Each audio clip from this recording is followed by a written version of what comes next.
tewali kati nti nze gundi simanyi kibiina gundi. We have the same problem. Eno meeting yategekeddwa URSB ne Law Reform Commission. Law Reform Commission ekitongole kijja kirondoola corporate. Kyekibadde kiwomya omutwe mu consultative meetings z'olabye nti twabagamba nti tulina regions, not only in Kampala, ne regions zonna mu ba meeting because this is a common problem. So bamaze consultative meetings zonna regionally kati baze mu Kampala. This is the last one because we're talking about Attorney General. Some of the people were saying we are not consulted. So neagamba let us have one mega consultative meeting. Era abantu ba creative sector ng'oli eyo. Corporate is not all about music only. Bw'oba oli creator nga lero toze mu meeting eno, that means gwe weekotogera. Copyright is your house. Copyright are your apartments, as you've had the guy elaborating it. Copyright is your wealth.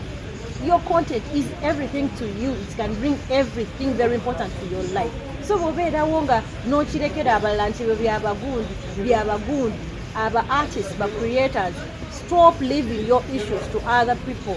Tovola nti n'abantu abasinga balabanga UPRS nti bebakama baffe naye bebakama baabwe. You the content creator, you're the boss to UPRS.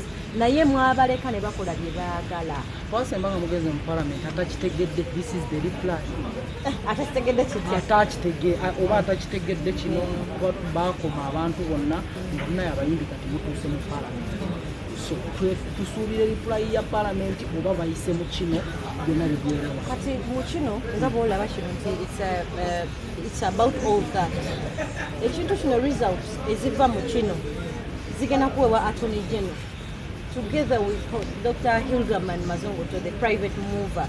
Kyebagenda oteeka ku table ya parliament. So they are all waiting for the consultative meeting. Zivuddemu ki? Kakati for omulimu gwaffe essaawa eno bwe tuba tutuuse ku level. This is the time we should lobby MPs. Era nsaba ba MPs mwena mutubeererewo because we also be there for you. Campaigns abayimbi be bazikola. So you also benefit when we've benefited. Tusaba bannange kwati kiri mu mikono gyabwe. Bwe bamala Law Reform Commission n'ekitata Attorney General n'akiteekawo wali emikono tulina crossing our hands and humbly request the MPs to be there for us. Kuba kati wali be batebolinga ffe tusaba bonna era kyovola nti Honorable Hilderman agambye his mandate now is to lobby for MPs to support this bill. Bogede ku mitwalo etaano egya album kyogereko. Bogede ku mitwalo etaano egy'oku registering album. Bangi mbaddeko n'omuyimbi omwe n'agamba nti ssente ezo ye bw'aba aziwaddeyo ku album etaano agenda kufunamu atya. Enteekateeka y'ekyo yeeri etya? Omwami Kenneth akugambye, Council Kenneth akugambye, it's not a mandate for you to register your music. If you feel like owning your music, it's not compulsory. Bw'oba owulira nti nze kati nze mwema nkoze project song nga ya company, I have that mandate and I have to register that song as being mine because dubeerawo for business. Bw'oba owulira ng'oyagala, you can go in for it. My only argument about registration, 50 is fine for the whole album, but gazetting. Uganda published something up, UPPC. Gazetting, tosobola kungamba nti I'm gazetting every album at 350,000. Era nabo twagala nnyo tulabe leero oba tukimalira wano, nabo basseeko ku ssente batubuulire lwaki ezo.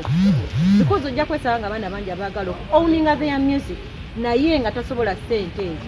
Nze lumu natwalayo abaana bakadonkamu bayimba oluyimba nga lwa COVID. So they had to gazette it okubeera nga baluguza Ministry of Health. Tosobola kutunda kintu nga toki owninze.